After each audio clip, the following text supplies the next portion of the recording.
The Eustachian tube patients, this started out with 2 patients with Samter's triad, which is aspirin allergy, nasal polyps, and bronchitis, and glue ears. These patients had such severe thick mucus or glue in their ear that you couldn't even get it out with a suction after you made the opening. So I got the idea of putting the Microwick into the Eustachian tube and flooding the middle ear with the dexamethasone. And that just dissolved the thick mucus, became very thin, and it was able to come out and actually go down the Eustachian tube. And then I started treating other patients with chronic problems of the Eustachian tube, where they're having a tube placed in 3 and 4 times and the drum is very thin. It becomes a real problem of what to do with these patients because of the poor Eustachian tube function. So what we've done is make a little incision anterior to the malleus. When you put the scope in, that gives you the direction of where you're going to slip your Eustachian tube Microwick. And then look into the Eustachian tube with a endoscope, and then slip the Microwick into the Eustachian tube. It's called a Eustachian tube Microwick. And then have the patients treat themselves with dexamethasone for 3 drops 3 times a day. We have several conditions that we use the Microwick on. The most common is intractable vertigo with Meniere's disease. And the second one is sudden deafness, where a viral infection has destroyed somebody's hearing. And the third is severe Eustachian tube dysfunction, where we want to get some medication, steroids into the Eustachian tube to try to shrink it down. In the Meniere's disease group, the candidates vary from those patients that have occasional attacks of vertigo to those that have many attacks. And it's really up to the patient. The patient really decides when they become incapacitated, when they can't live a normal life, when they're afraid to go out for fear of having an attack of vertigo. So at that point, we usually recommend to them treatment with the Microwick and gentamicin to try to destroy as much of the balance cells in the inner ear as we can with the gentamicin and still preserve the patient's hearing. Our results have been running 80 to 85% success in doing this. And in our recent study, where we reviewed the patients for many years, the 85% are satisfied with the treatment with the Microwick. About 12 to 15% will need some surgery sometime in their life where it recurs and we can't treat them with the Microwick or gentamicin. The ear just doesn't respond to the medication. And it's a very, the gentamicin is a very unpredictable drug. You don't know what it's going to do. So, occasionally it'll take the hearing out of the ear. About 1 out of 100 patients, you may lose the hearing in the ear altogether. Usually the patients rarely complain of any hearing loss. The second group, the sudden deafness patients, we started out by giving the patients steroids, prednisone, 60 milligrams once a day for 2 weeks, followed by a taper. And after 2 weeks, we would evaluate the hearing, and then we would put the Microwick in and treat the patient for another month with dexamethasone 4 milligrams 3 times a day on the Microwick. What that does is it allows us to get a lot more steroids into the inner ear over a long period of time without affecting the body, without the steroids causing any side effects on the body's organs. More recently, we're tending to use the Microwick earlier and earlier and not wait the 2 weeks for the prednisone to work, because the concentration with the Microwick is much higher than with the prednisone by mouth. And so we're being a little bit more aggressive if we see the patient early to go ahead and put the Microwick in right away and give them the dexamethasone. Now, we don't have our results back 100% analyzed yet, but it appears that the patients that are treated the earliest do the best.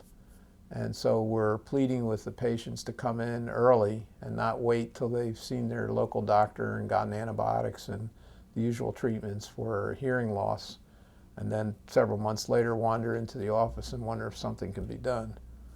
So we're trying to get the patients early. The Station 2 patients, this started out with such severe thick mucus or glue in their ear that you couldn't even get it out with a suction after you made the opening. So I got the idea of putting the Microwick into the Eustachian tube and flooding the middle ear with the dexamethasone. And that just dissolved the thick mucus, became very thin, and it was able to come out.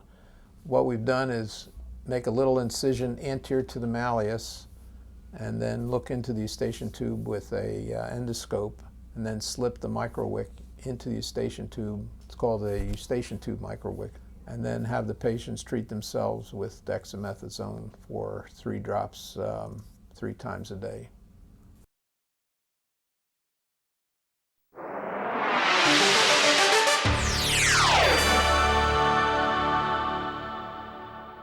The Silverstein Microwick drug delivery system from Micromedics. The most precise, simple, and clinically effective method for treatment of ear disorders.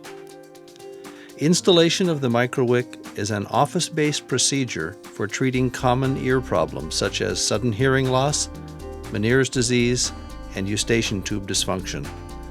This patented system consists of a specially designed silicone ventilation tube and a PVA sponge wick that precisely directs medication into the affected area.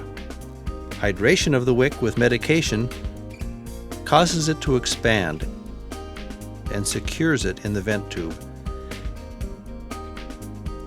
Medication is delivered to the round window niche or the Eustachian tube with a precision previously unavailable.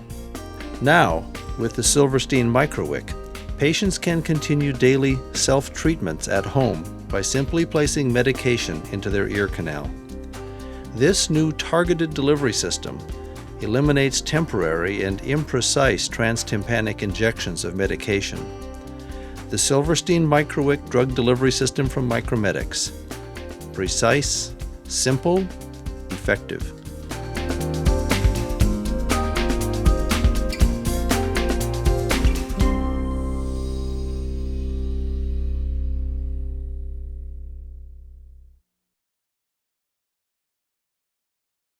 Usually they walk out of the operating room, visit with their wife or their family, and then we show them the pictures, explain to what we did. And then they go home and then they start treating themselves, and they can do anything. They can fly a plane. The only thing they can't do is get water in their ear. So they have to be told to take cotton and saturate it with Vaseline, put it in their ear when they shower.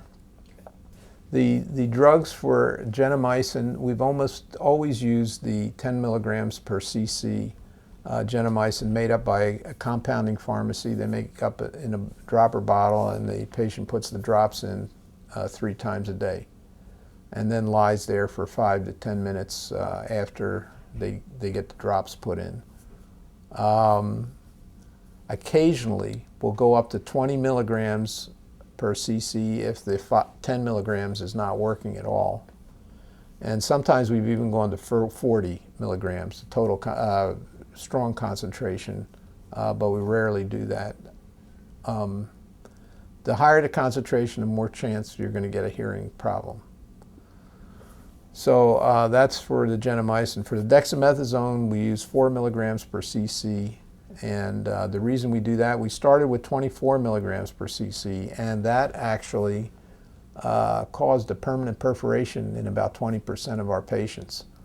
And the reason was that this dexamethasone is being a high concentration. Around the tube, it will pool around the tube and just lay there day and night and keep it saturated so that the edge of the opening would lose all its blood supply. So it would almost be like a cadaver. When you take the tube out, you tried, what I didn't mention is that when you take the tube out, if it isn't bleeding, if the perforation isn't bleeding, what I take is a little pick and I scratch the surface. I tell the patient, it's going to hurt a little bit, and if it bothers you too much, I'll stop. Most of them let me just scratch it till it bleeds, and then it heals over very quickly. So we stopped using the Dex 24 milligrams because of the perforations, and the 4 milligrams seems to work just as well, and we hardly get a perforation. If you're using the dexamethasone, it's not an antibiotic, it's a steroid, and there's a possibility that you could be introducing bacteria from the ear canal or from somewhere into the ear. So we give the patient antibiotic at night before they go to bed. So they put a couple drops of antibiotic, and that prevents infection. We've rarely seen an infection with this Microwick in the tube.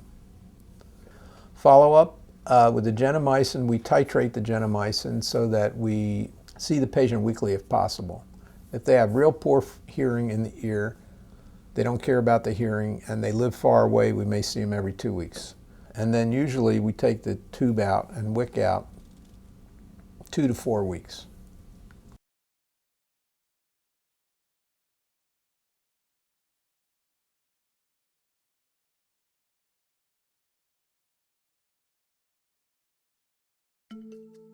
The patient is in this typical otologic surgery position. They're lying on the table with their head turned. They're wide awake with their head turned away from you, and so that you can see down the ear canal. Anesthesia. We use an injection of xylocaine with adrenaline 1 to 100,000, and it's buffered with sodium bicarbonate, 1 cc to 9 cc's of xylocaine. The instruments that we use are just a few instruments. All we need is a cup forceps, a little right angle pick to take some membranes out of the round window niche if it's necessary. We use a number 8 Shookneck Stapes instruments, like a little flat instrument if I need to push the tube in while I'm holding it with the cup forceps. Little suctions, 20 gauge suction tip we use. And a Micromedics myringotomy blade. We use a speculum holder, Shookneck speculum holder, which is attached to the striker table.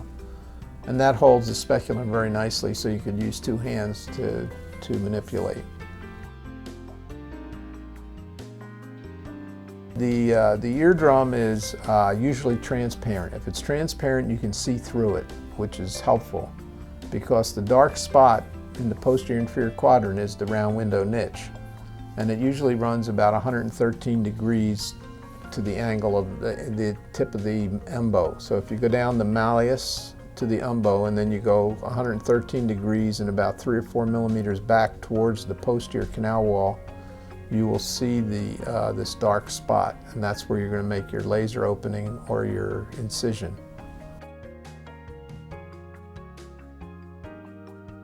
After you make the incision, you need to look in with the endoscope, I think.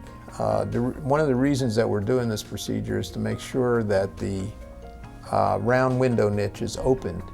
And sometimes it's covered by membranes, and you have to take a little pick and pull those membranes away. That is in about 20% of cases. But if you inject, like most people do around the country, they just inject the medication through the eardrum. In some patients, that medication is not going to get in there because of those membranes. So I like to take the membranes out. A number of times the round window niche is located posterior, a little posterior to the where it usually is, and it's close to the posterior canal wall. And you need to make the incision or the opening close to the canal wall. So by having the flange flat, it can lie against the bony canal wall and you can get closer.